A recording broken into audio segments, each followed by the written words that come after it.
আমি আজকে থেকে ঠিক 2 সপ্তাহ আগে আমি একটা ভিডিও দেখি তার। ওকে। সেই ভিডিওটা সে তার হাজবেন্ডের কাছে একটা পুতুল অনলাইনে দেখিয়ে সে খুব বায়না করতে থাকে এবং এটা নিয়ে তারা অনেক দুষ্টামি করে। যে ওয়াইফ বলে যে এটা আমাকে দিতে হবে, আমি তোমার কাছে তেমন কিছু চাই না, এটা দিতে হবে। পুতুলটা বেশ এক্সপেন্সিভ, একটা পুতুল বাট 5,000 টাকা দাম। কি পুতুল? পুতুলের তো ধরন আছে। অ্যাজ ইউজুয়াল আমি বলি পুতুলটার নাম হচ্ছে এই ধরনের একটা সাইজ, মানে বেবি কিডস আমরা যেগুলো বাচ্চারা সাথে রাখে ওরকম একটা গার্ল, যার হাসিটা বেশ উইয়ার্ড সত্যি কথা বলতে। বাট পুতুলটা আপনি যদি ওভারঅল, পুতুল তো আর কেউ চেহারা দেখে পছন্দ করে না, সেটার একটা বৈশিষ্ট্য থাকে বলেই পুতুলটা আসলে পুতুলটা এইটাই মাথায় থাকে আমার। That's it. তো যেই ব্লগার্সের কথা বলছিলাম, তার ওয়াইফ খুব বায়না করতে থাকে যে এটা আমাকে কিনে দিতে হবে। তো সে 5,000 টাকা দাম দেখে সে একটু বলে না এটা অনেক বেশি, এরকম তর্ক বিতর্ক তাদের হতে থাকে। বাট আফটার দ্যাট যেহেতু ওয়াইফ বায়না করেছে, সেই পুতুলটা কিনে দেয় তাকে। আমি এই পর্যন্ত তাদের ভ্লগস দেখেছিলাম 1 সপ্তাহ আগে যে তাদেরকে একটা পুতুল কিনে দেয়া হয়েছে, মানে ওয়াইফকে একটা পুতুল কিনে দিয়েছেন তিনি। আজকে আমি এই ঢাকা এফএম স্টুডিওতে আসার ঠিক 2-3 ঘন্টা আগে আমি আমার ফোন স্ক্রল করছিলাম, হুট করে আমি দেখলাম যে এই যে পুতুলটা গিফট করেছিল আমার মনে আছে, সেই ব্লগারের পেজ থেকে একটা পোস্ট করা হয়েছে। পোস্টে দেখলাম যে 2-3 ঘন্টায় প্রায় 5,000 রিয়েক্ট পড়ে গিয়েছে। তিনি পুতুলটা পুড়িয়ে দিচ্ছেন, এটার ভিডিও দিয়েছে। হ্যাঁ আমি দেখেছি, আপনাকেও আমি ভিডিওটা দেখিয়েছি। পুতুলটাকে তিনি পুড়িয়ে দিচ্ছেন এবং খুব ভীত তার চেহারা, সন্তুষ্ট হয়ে আছে, মানে খুব বিস্মৃত একটা চেহারা নিয়ে সে পুতুলটায় আগুন ধরিয়ে দিয়েছে এবং তারপর সে খুব হন্তদন্ত হয়ে একটা মেসেজ দিয়েছে। সে শুধু এইটুকু বলেছে যে দেখুন, এই পুতুলটা আমি খুব শখ করে কিনেছিলাম, তারাও জানেন, সেই ভিডিওও পোস্ট করা হয়েছিল, কিন্তু আমি বুঝতে পারিনি যে এই পুতুলটা আসলে আমাকে ভিন্ন এক ধরনের অভিজ্ঞতা দেবে। প্রথমে বলেছিলাম যে পুতুলটার হাসিটা না খুব উইয়ার্ড। আপনি যদি এটার দিকে উইয়ার্ডভাবে তাকান তাহলে আপনার মনে হবে, আমি পুতুলটা লক্ষ্য করেছি, পুতুলটা আমি খুব ভালোভাবে দেখেছি, স্বাভাবিকভাবে দেখলে মনে হয় খুব হাস্যকর একটা পুতুল, বাট আরেকটু ডিপ লুকিংয়ে যদি আপনি দেখেন, প্রিয় দর্শক আমি একটু ক্ষমা চেয়ে নেই, এই পুতুলটা আসলে আমি আপনাদেরকে দেখাতে চাচ্ছি না, কারণ বলা যায় না। আপনারা এই পুতুলটা খুব বেশি নজর দিয়ে দেখুন, সেই পুতুলটা সম্পর্কে এখানে আমি একটু যুক্ত করি, দেখানো না দেখানোই ভালো। তার কারণ হচ্ছে আমরা তো সবার বাসায় ছোট বেবি থাকে, শখ করে পুতুল কেনা হয়, তখন এইটা দেখে হয়তো আপনাদের ভেতরে একটা, মানে আমাদের ঘটনার কোনো প্রভাব আপনাদের উপর থাক সেটা আমরা কখনো চাই না।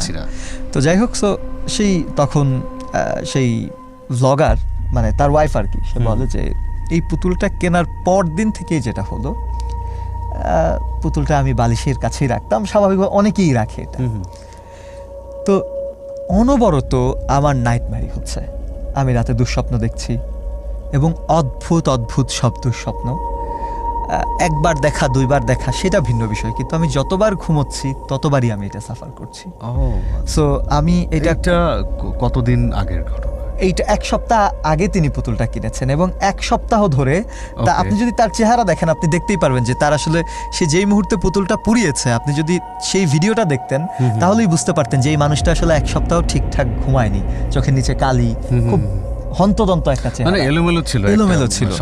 সো সে বলে যে 1 সপ্তাহ আমি ঘুমাতে পারিনি এবং আমার মনে হলো এক সময় আমার উনি আরেকটা কথা বলেছে, একবার উনি দুঃস্বপ্ন দেখে জেগে ওঠে, যেহেতু বালিশের কাছেই পুতুলটা রাখে, উনি পুতুলের দিকে তাকায় এবং কেন যেন পুতুলের চোখের দিকে তার চোখ পড়তেই মনে হলো যে পুতুলটা তার দিকে তাকিয়ে আছে এবং এই তাকানোটা তার কাছে ভালো লাগেনি। সো সে প্রথমেই একটা পুতুলকে তো সে ব্লেম করতে পারে না, বা একটা পুতুল তো জড় পদার্থ, যেহেতু সে একজন ব্লগার, সে তো আর অন্ধবিশ্বাসে বিশ্বাসী না। সো সে যেটা করলো, সে যেহেতু ভয় পেয়েছে, সে তার পুতুলটা পাশের ঘরে রেখে আসলো। এবং সে দেখলো যে পাশের ঘরে রেখে আসার পর সে যে ঘুমালো, ফ্রেশ একটা ঘুম হয়েছে এবং পুতুলটা তার সাথে যখন ছিল না, সে যতবার ঘুমাতে চেষ্টা করেছে তার ঘুম ভালো হয়েছে। সো তখন সে তার মনে হয় এবং তাকে আরো কিছু তার আত্মীয় স্বজনরাও তাকে কিছু অ্যাডভাইস করে, তাকে কিছু বুদ্ধি দেয় যে এই পুতুল রাখা যাবে না, এখনকার মানুষ তো এগুলো ফলো করে না, বাট একটা সময় নাকি মানুষজন পুতুলের ব্যাপারে আমি বলি হ্যাঁ, একটু please. এখানে একটু ক্ষমা চেয়ে নিচ্ছি, গল্পের মধ্যে বা ঘটনার মধ্যে ঢুকে পড়লাম। আমি যখন ক্লাস 2 বা 3 পড়ি, তখনকার কথা তো মনে থাকার কথা না, বাট এতটুকু মনে আছে, সেটা হলো আমরা 2 ভাই, আমরা প্রচুর আমাদের বাবা মাকে ওই সময় জেদ ধরে ধরে আমরা খেলনা গাড়ি কিনে নিতাম, পুতুল কিনে নিতাম। ছেলে বেবিরা, আমরা তো ছেলে, আমরাও কিন্তু পুতুল খেলেছি, মানে হয় না যে একটু চড়ুই ভাতি খেলতে খেলতে পুতুল নিয়ে খেলছি, এই টাইপের ব্যাপার ছিল। তো আমার আম্মু বলতো আমার একটা পুতুল ছিল। তো ওই সময় গরমের যে পাউডার আমরা গায়ে মাখতাম, ওই পাউডারের যে কাভারটা, সেটা একটু পুতুলের মতো ডিজাইন বের হতো ওই সময়, আমার মনে আছে যে ওইটার মাথা পাউডার বের হচ্ছিল, দেখা যাচ্ছিল।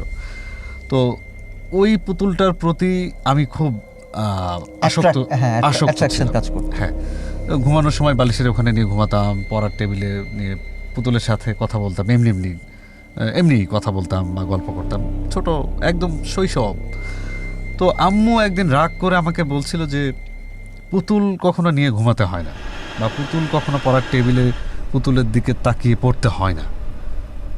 এখন বুঝতে পারছি, আপনি যেহেতু এই ঘটনাটা শেয়ার করলেন, এখন এই 30 বছর বা 35 বছর পরে এসে আমি বুঝতে পারছি যে আমার মা কেন বলতো পুতুল ঘুমানোর সময় বালিশের কাছে নিতে হয় না। আপনাকে এখানে মা কিন্তু তখন ব্যাখ্যা করেন, বাট এখন আমি বুঝতে পারছি। এবং এই সেম ধরনের কথা আমাদের দাদি নানিরাও আমাদেরকে বলতো।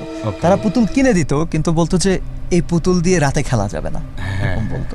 তো যাই হোক, আমি এখানে আরেকটু বলি আপনাকে। সো উনি সেই ব্লগার এই পুতুলটা পুড়িয়ে ফেললেন।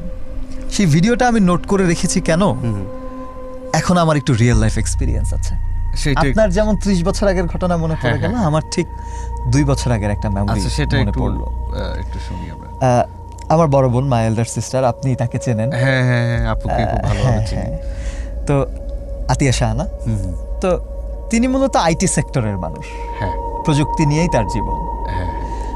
এর মধ্যেও তিনি আবার পুতুল খুব পছন্দ করতেন, এবং আমার ব্রাদার ইন ল, মানে আমার আপুর হাজব্যান্ড, পুতুল গিফট করতেন নানা সময়। আমরাও সেটা করতাম। আমরা যদি কোথাও যেতাম, বড় যে টেডি বিয়ার থাকতো, তার মানে হচ্ছে উনি পুতুল পছন্দ করতেন বলে আপনারা পুতুলে গিফট করতেন এবং কয়েক রকমের পুতুল, সেটা ব্ল্যাক, আপনার মানে কার্টুন ক্যারেক্টার, এরকম অনেকগুলো।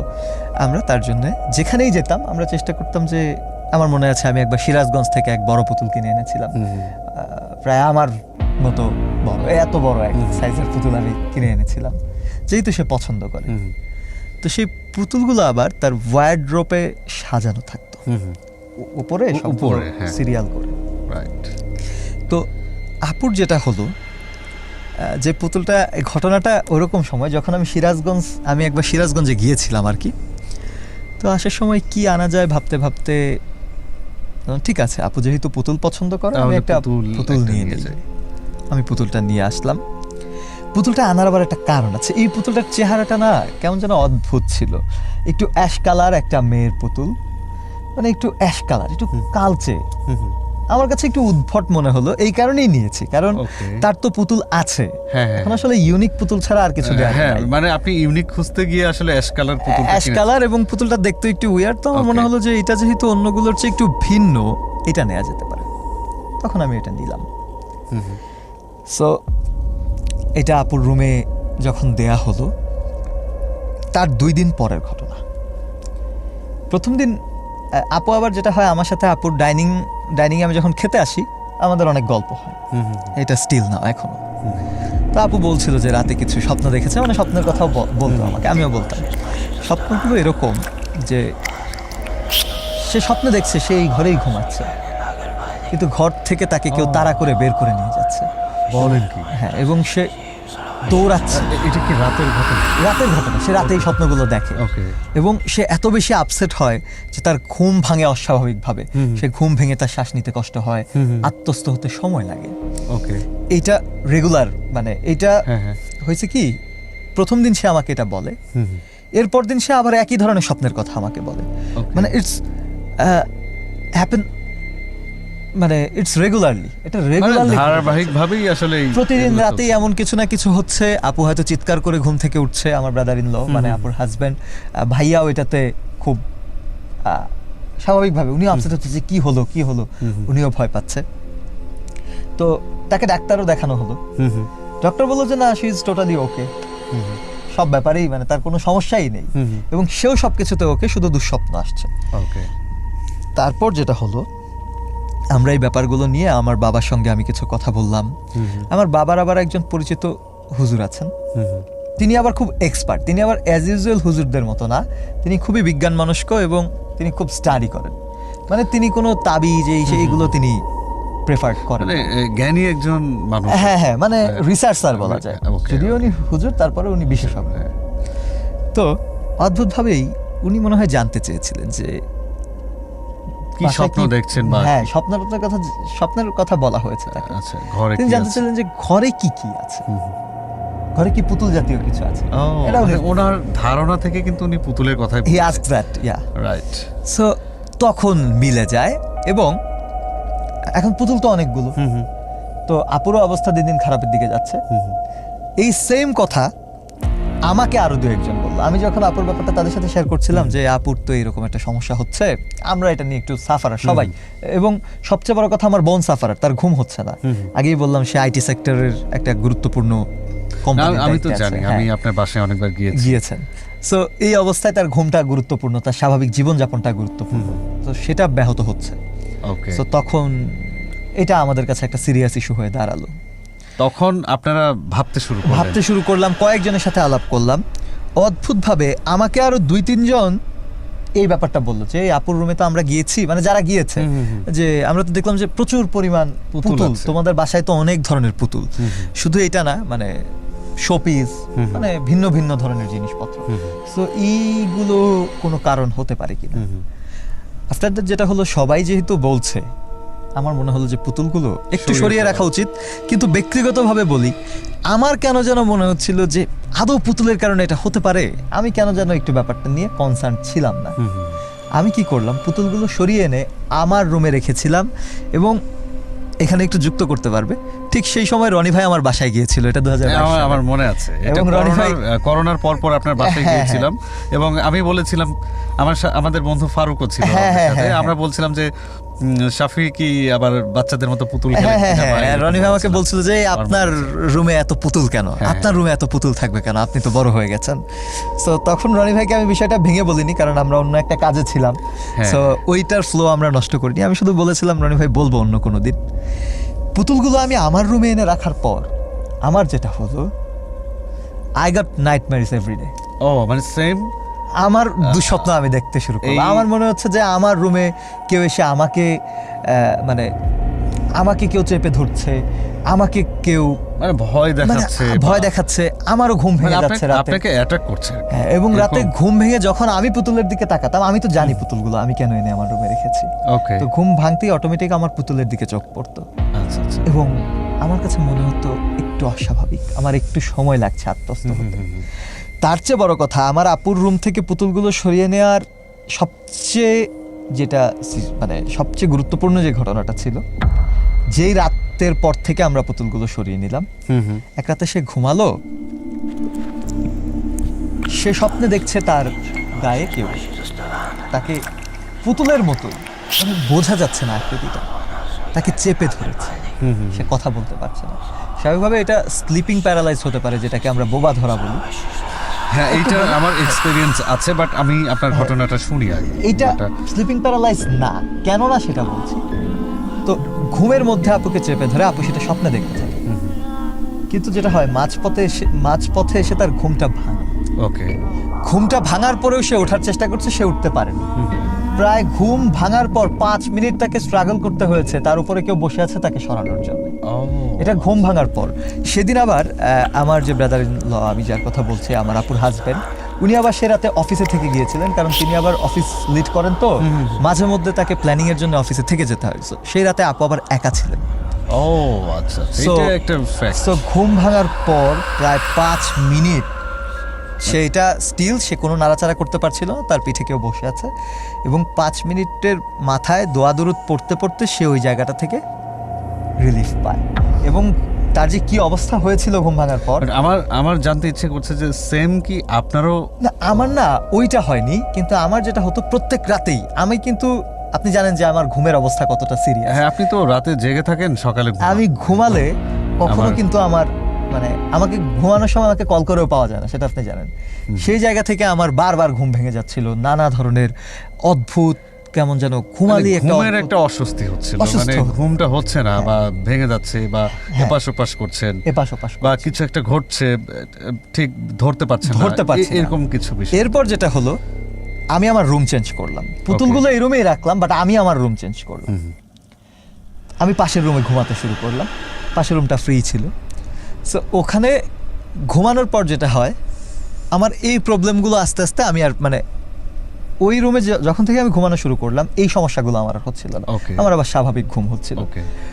এবং এইটা নিয়ে আমি কয়েকজনের সাথে পরবর্তীতে ব্যাপারটা শেয়ার করি, এবং অদ্ভুতভাবে পুতুল সম্পর্কে তারাও তাদের কিছু অভিজ্ঞতা আমার সাথে শেয়ার করে, যে হ্যাঁ, যে পুতুল তো এরকম আমরাও রাখতাম, এবং আপনি যেটা বললেন আপনার মা ছোটবেলায় কখনোই পুতুলে ঘুমাতে দিত না বা পড়ার টেবিলে রাখতে দিত না। বাট একটা বিষয় হয়তো আমরা ছেড়ে এসেছি, সেটা হলো আপনি একজন আলেমের কথা বলছিলেন, ইসলামিক একজন ব্যক্তির কথা বলছিলেন, যে যিনি বলছিলেন যে ঘরে কি পুতুল আছে কিনা, তারপরে ওনার সলিউশনটা কি? তিনি প্রিফার্ড করেছিলেন যে পুতুল ঘরে কি আছে কিনা, যদি থাকে তাহলে সেটা সরাইতে হবে। ও আচ্ছা আচ্ছা, পুতুল থাকলে সেটা ঘরে রাখা যাবে। সরিয়ে আপনার ঘরে নিয়ে আসলেন? হ্যাঁ হ্যাঁ, এই যে তখনই সরিয়ে আপনি যখন আপনার ঘর থেকে আবার সরালেন, আমি এই ঘর থেকে সরে গেলাম। দুঃখিত, হ্যাঁ, আপনি যখন আবার অন্য জায়গায় ঘুমানো শুরু করলেন, তখন আমার এই সমস্যাটা হচ্ছিল। বাট এখন পর্যন্ত, এটা তো 2021 সালের ঘটনা, 21-এর ঘটনা নাকি আরো পরে? 22-এর ঘটনা। তো এই পুতুলগুলো এখন কোথায় আছে? পুতুলগুলো এখন আমরা আর কারো রুমে এইভাবে রাখিনি, পুতুলগুলো সম্ভবত এখন একটা ওয়ার্ডরোবে বন্দি রাখা আছে, মানে একটা ওয়ার্ডরোবের। এখন তো আর কোনো সমস্যা হচ্ছে না, এখন আমরা আসলে সাফার করছি না। ওকে শাফি, আজকে এটা আমার মনে পড়লো কেন, আমি যখন ওই ব্লগারের পোস্টটা দেখলাম, আপনি যে ভিডিওটা দেখালেন, যে পুতুল একটা ইস্যুস, এবং আপনি দেখবেন যে ভুডু ডল, আমরা যেটাকে ব্ল্যাক ম্যাজিক বলি,